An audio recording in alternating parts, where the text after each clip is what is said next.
Bonjour, ici Mélanie Raymond. On retrouve sur le marché deux types de copropriété, la copropriété divise et indivise. Pour bien comprendre la différence entre ces deux types de copropriété, je rencontre Maître Nathalie Ricard, qui est notaire et enseignante au Collège de l'immobilier du Québec. Maître Nathalie Ricard, bonjour, merci d'être avec nous aujourd'hui. Ça me fait plaisir. D'abord, pouvez-vous nous expliquer qu'est-ce qu'une copropriété divise? Tout à fait. La copropriété divise, d'abord, lorsqu'on parle de copropriété, on parle de plusieurs personnes qui détiennent le droit de propriété sur le même immeuble. Et en copropriété divise, cet immeuble-là va avoir fait l'objet d'une division, une division légale, c'est-à-dire qu'un arpenteur géomètre va avoir passé sur les lieux pour venir diviser l'immeuble et créer des parties de l'immeuble qu'on appelle des parties privatives et d'autres parties de l'immeuble qu'on appelle les parties communes. Les parties privatives sont des parties de l'immeuble qui appartiennent en exclusivité à un copropriétaire, alors que les parties communes sont les autres parties de l'immeuble qui appartiennent à tous les copropriétaires. Donc, tous les copropriétaires vont se partager les parties communes selon un pourcentage qui va être déterminé dans la déclaration de copropriété. Mais je serai la seule propriétaire de ma partie privative. Donc, c'est un peu la définition de comment on peut décrire la copropriété divise. Et quelle est maintenant la définition d'une copropriété indivise? En copropriété indivise, comme son terme le dit, c'est indivis. Donc, il n'y aura pas eu cette division légale de l'immeuble. Donc, en copropriété indivise, on a notre immeuble et cet immeuble-là n'est pas divisé. Alors, nos copropriétaires détiennent un droit de propriété sur l'ensemble de l'immeuble. Il n'y a que des parties communes dans une copropriété indivise. On ne peut pas prétendre, en tant que copropriétaire indivis, être le seul et unique propriétaire du rez-de-chaussée, du deuxième ou du troisième. On est propriétaire d'un pourcentage dans l'ensemble de cet immeuble-là. Et dépendamment, si nous avons une convention, c'est à l'intérieur d'une convention d'indivision que nous devrions prévoir lequel des indivisaires a le droit d'habiter le premier, deuxième ou troisième, parce qu'on détient tout le droit de propriété sur l'ensemble de l'immeuble. Alors qu'en copropriété divise, il y avait une partie de l'immeuble qui m'appartenait en exclusivité, ce qui n'est pas le cas en copropriété divise. Donc, quelles sont les grandes différences entre les deux types là, de copropriété?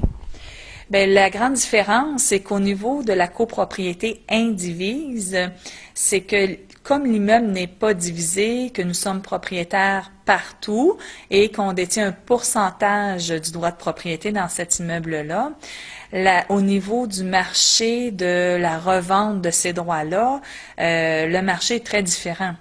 Dans le sens que le financement hypothécaire va être plus problématique.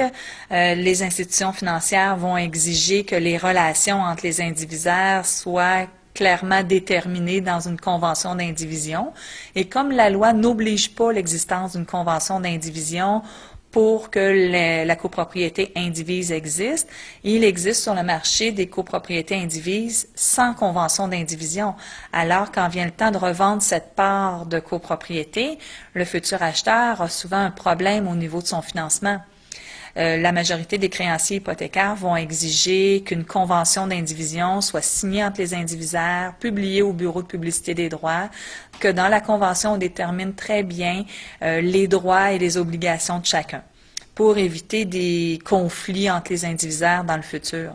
Donc, au niveau d'une transaction immobilière, c'est probablement plus difficile d'avoir accès au financement en matière de copropriété indivise que ça peut l'être en copropriété divise. En copropriété divise, étant donné que nous sommes seul et unique propriétaire de notre partie privative, c'est comme si on avait trois immeubles voisins les uns des autres.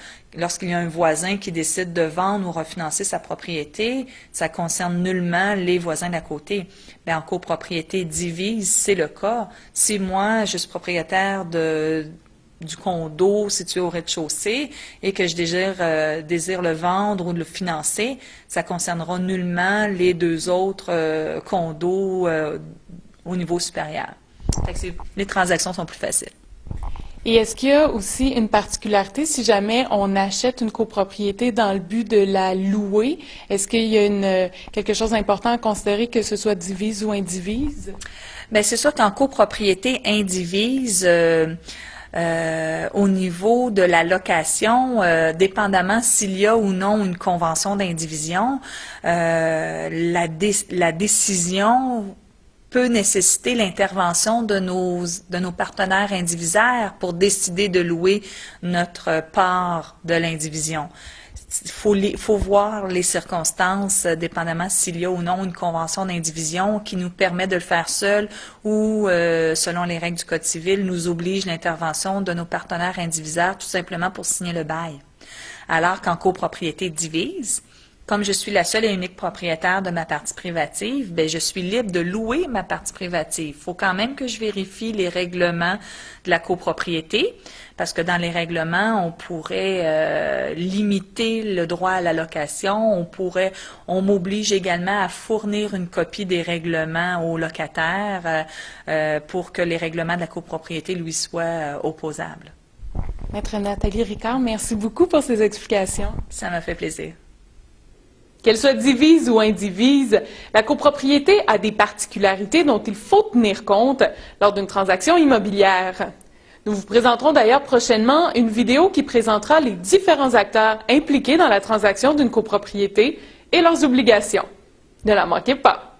Ici Mélanie Raymond, à la prochaine!